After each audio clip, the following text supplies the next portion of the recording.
Leading local today in our top story, North Dakota's Department of Health and Human Services has responded to an audit by the North Dakota State Auditor's Office, which found some serious issues with a few HHS programs and how they were being administered.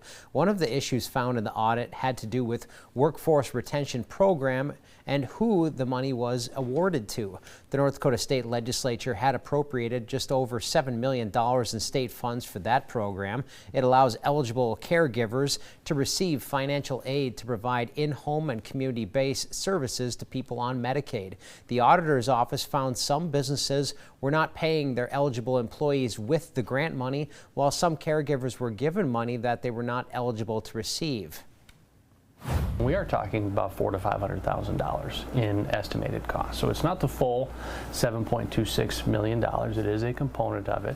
But we want to make sure that when those programs are administered, when we want to get that money to intended recipients, especially for workforce retention, in this state right now, workforce is extremely critical. We are all struggling with workforce.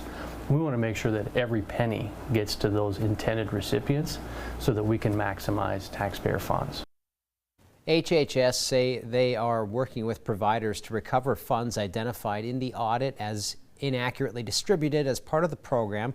They are in the final stages of reviewing how the workforce retention program has been administered. The audit also found serious issues regarding the state's child protection program. After close examination of HHS records, the auditor's office found that children in extreme abuse situations were not being checked on by professionals in the mandated time required by the department's own policies.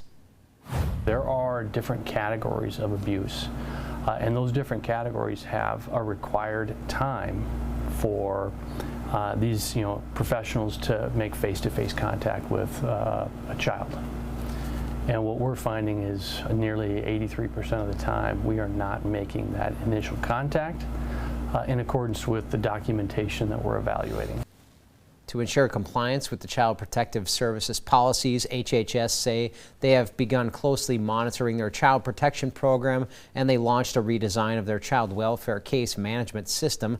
KX News reached out to HHS about the audit, and the department's commissioner, Wayne Salter, sent us a statement saying we are committed to using this valuable feedback to ensure we continue to be responsible stewards of our resources and to advance our commitment to excellence in agency infrastructure and operations, end quote.